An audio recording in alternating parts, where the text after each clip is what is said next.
Breaking news. Republic day రోజున మావోయిస్టులు పేట్రేగిపోయారు. ఛత్తీస్గఢ్ బీజాపూర్ జిల్లాలో భారీ పేలుళ్లతో కలకలాన్ని సృష్టించారు. మావోయిస్టులు అమర్చిన ఐఈడీ పేలి 11 మంది భద్రతా సిబ్బంది తీవ్రంగా గాయపడ్డారు. కర్రెగుట్ట కొండల అడవులలో ఈ ఘటన చోటు చేసుకుంది. గాయపడిన సిబ్బందిలో 10 మంది డిస్ట్రిక్ట్ రిజర్వ్ గార్డ్స్, ఓ కోబ్రా కమాండో ఉన్నారు. గాయపడిన వారిని రాయ్పూర్లోని ఆసుపత్రికి తరలించారు. పేలుళ్ల తర్వాత భద్రతా బలగాలు అప్రమత్తమయ్యాయి. మావోయిస్టుల కోసం కూంబింగ్ను చేపట్టారు.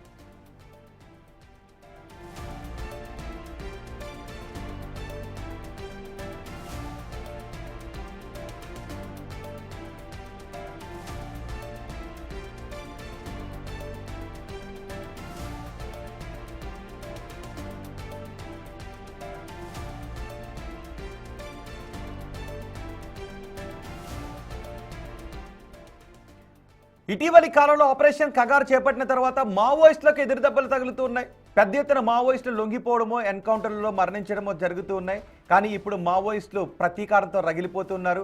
అందుకే మావోయిస్టులు భద్రతా బలగాలను లక్ష్యంగా చేసుకుని అమర్చిన బాంబు పేలడంతో, ఐఈడీ బాంబులు పేల్చడంతో భద్రతా బలగాలకు తీవ్రమైన గాయాలయ్యాయి.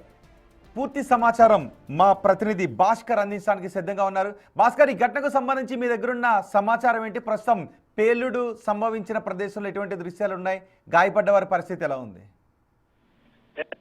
రోహిత్, ఇప్పటికే ఆపరేషన్ కాగర్ పేరుతోటి కర్రెగుట్టల్లోనే ఒక సైనిక సిబ్బంది మొత్తం కూడా మావోయిస్టులను వేస్తున్న నేపథ్యం అయితే ఉంది. ఫలితంగా చూసుకుంటే మాత్రం ఇప్పటి వరకు చాలా వరకు కూడా ఒక అబుజుంబడి అడవుల్లో కావచ్చు, మరోవైపున సుక్మా జిల్లా, కాంకేరు, బీజాపూర్ తదితర నారాయణపూర్ తదితర ప్రాంతాల్లో ఇప్పటికే ఆపరేషన్ కాగర్ పేరుతో 100% వరకు కూడా మావోయిస్టుల కార్యకలాపాలను నిషేధిస్తూ వాళ్ళందరూ కూడా మట్టు పెట్టుకుంటూ పైకి సాధించింది. తాజాగా ఇప్పుడు సైనిక సిబ్బంది మొత్తం కూడా కర్రెగుట్టల్లో మావోయిస్టులు ఉనికి ఉన్నది అనే ఒక అనుమానంతో మొత్తానికైతే ఆ ప్రాంతంలోని సర్చ్ ఆపరేషన్ కొనసాగిస్తున్న నేపథ్యంలో మావోయిస్టులు ముందుగానే అమర్చినటువంటి, అంటే సైనిక సిబ్బంది కోసం అమర్చినటువంటి ఐఈడీ ఫీల్డ్ బాంబ్ పదార్థం ఒక్కసారిగా పేలిపోవడంతో అక్కడ పలువురికి పోలీసు గాయాలైపోయిన నేపథ్యంలో ఫలితంగా 11 మంది భద్రతా సిబ్బంది తీవ్ర గాయాలు కాగా, అందులో ఒక ఎస్ఐ స్థాయి ఆఫీసర్ తో పాటు డిస్ట్రిక్ట్ రిజర్వ్ గార్డ్ సైతం కూడా తీవ్ర గాయాలైపోయిన నేపథ్యం ఉంది. కోబ్రా సిబ్బందితో పాటు సిఆర్పిఎఫ్ సిబ్బంది మొత్తం కూడా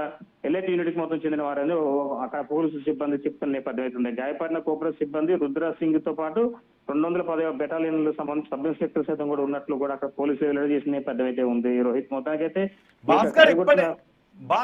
భాస్కర్, అంటే కూంబింగ్ దళాలు తగిన జాగ్రత్తలు తీసుకోలేదు అనుకోవాల్సినటువంటి అవసరం ఉంటుందా? నిజానికి ఇప్పటికే మావోయిస్టులు తగిన ఎదురు దెబ్బలతో మావోయిస్టులు ఇంకా చివరి దగ్గరకు చేరుకున్నారు అని అంటూ ఉన్నారు. త్వరలోనే మావోయిస్టులని భారతాన్ని ఏర్పాటు చేస్తామని కేంద్ర ప్రభుత్వం అంటూ ఉన్న సమయంలో మావోయిస్టులు విసిరినటువంటి ఈ దెబ్బను ఏ విధంగా చూడాలి? అంటే మేము ఆపరేషన్ కగార్ను కూడా లెక్క చేయటం లేదు అనే సంకేతాలు మావోయిస్టులు ఇవ్వాలని అనుకున్నారనుకోవాలా?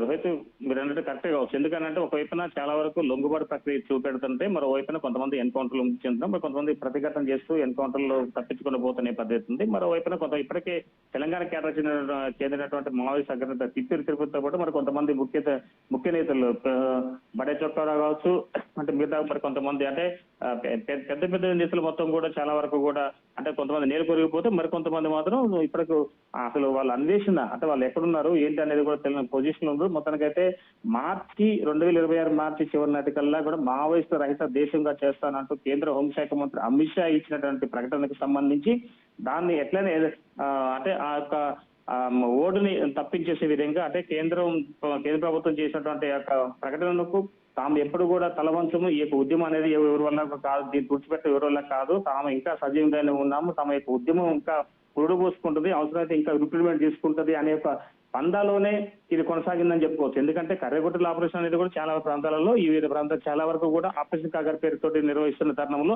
ఆపరేషన్ కాగర్ లో భాగంగా అంటే నక్సలైట్స్ వాళ్ళ యొక్క కార్యకలాపాలు కొనసాగించుకునేటప్పుడు భద్రతా సైనిక సిబ్బంది తమను వెంటాడుతున్నారు, తమకు ఎన్కౌంటర్ చేస్తారు అనే ఒక పక్కాగా సమాచారం నేపథ్యంలోనే ఈ యొక్క ఐఈడీ వేద పదార్థాలు ఎక్కడెక్కడైతే సెర్చ్ ఆపరేషన్ కొనసాగుతూ ఉందో ఆ ప్రాంతంలో మావోయిస్టులు అంటే ఒక తెలివిగానే వీళ్ళు వస్తారు అనే ఒక అంచనా ఉన్న నేపథ్యంలోనే ముందస్తుగానే అక్కడ ఈ ఐఈడీ పేడు పదార్థాలు పెట్టుంటారనేందుకు ఒక అనుమానం వ్యక్తం అవుతుంది. లేదా ఇటీవల కాలంలో కర్రెగుట్టల ప్రాంతంలో కూడా చాలా వరకు కూడా ఎన్కౌంటర్ జరిగిన నేపథ్యం అవుతుంది. ఆ సమయంలో సుమారు ఒక 5 మంది కూడా మావోయిస్టులు అగ్రనేతలు కూడా మట్టుబెట్టారు.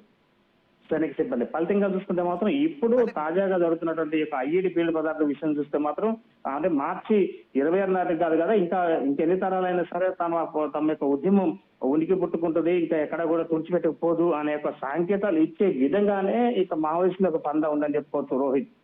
ప్రస్తుతం ఈ గాయపడిన 11 మంది పరిస్థితి ఎలా ఏ విధంగా ఉంది?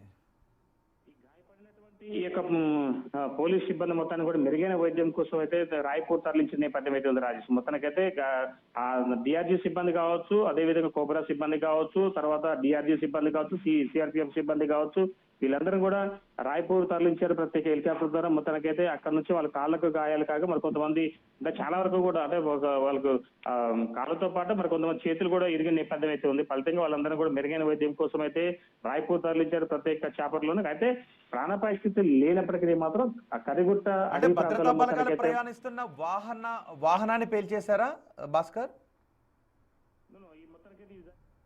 సర్చ్ ఆపరేషన్ కొనసాగించే సమయంలోనే ఇది జరిగినట్టుగా అక్కడ మన సైనిక సిబ్బంది వెల్లడి చేస్తున్న నేపథ్యం అవుతుంది. అంటే ఈ ముందస్తుగానే అమర్చినటువంటి ఐఈడి కాబట్టి ఇది 11 మంది భద్రతా సిబ్బందికి గల కారణం అంటే అడవుల్లో వీళ్ళు కొనసాగిస్తున్నటువంటి సెర్చ్ ఆపరేషన్ లో భాగంగానే ఈ ఘటన జరిగిందనేది తెలుస్తున్న నేపథ్యం అవుతుంది. కానీ మొత్తంగా వాళ్ళ వెహికల్లో వాహనాల్లో ప్రయాణం చేస్తున్నప్పుడు ఎలాంటి వాళ్ళ మిగతా పేలుడు పదార్థ అంటే బాంబులు కానీ విసర్జన అలాంటిది ఏం లేదు. మొత్తానికైతే కేవలం వాళ్ళు ముందస్తుగానే పెట్టినటువంటి యొక్క పేలుడు పదార్థం వీళ్ళు ఆ ఏరియా సర్చ్ చేసిన సమయంలో ఒక్కసారిగా పేలటం అంటే ఇదంతా ఒక యాదకృత్యం జరిగిందనుకోవడానికి ఛాన్స్ లేదు. ఎందుకంటే మొత్తానికైతే ఆ ప్రాంతంలో భారీ ఎత్తున కూడా పోలీసులు 2-3 బెటాలియన్గా ఏర్పడి 2-3 అంటే ఆ కర్రగుట్టల సమీపం చాలా వరకు ప్రాంతాల్లో మొత్తం కూడా మావోయిస్టులు ఉన్నారు, ఆ ప్రాంతానికి చేరుకున్నారు, ఆ ప్రాంతంలో వాళ్ళ యొక్క ఉనికి ఉన్నది అనే సమయంలో వాళ్ళకి సమాచారం ఉన్న నేపథ్యంలో ఆ ప్రాంతంలో అంతా కూడా ఒక గ్రూపులుగా ఏర్పడేసి వాళ్ళంతా కూడా అడుగు చుట్టుముట్టుకుంటూ రౌండప్ చేసుకుంటూ మొత్తానికైతే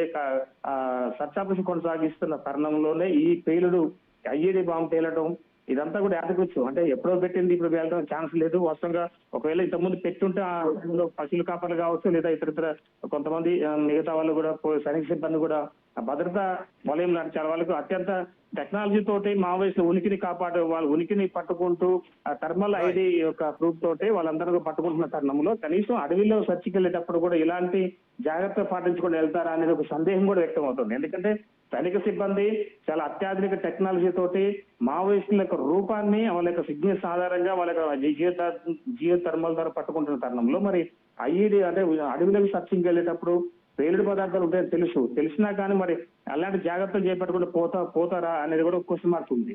మొత్తానికైతే ఏదేమైనా సరే 11 మంది పైగా కూడా ఈ యొక్క ఘటనలో గాయపడటం, ఇద్దరు పరిస్థితి ఆందోళనకరంగా ఉండటం పై చూస్తుంటే మాత్రం మావోయిస్టులు ఎట్టి పరిస్థితుల్లో కూడా వాళ్ళని ఉనికి కాపాడుకుంటూ వాళ్ళ యొక్క ఉద్యమాన్ని మరలా దాన్ని పెంపొందించుకునే విధంగా అడుగులు వేస్తుందని చెప్పుకోవచ్చు రాజేష్. రైట్ భాస్కర్.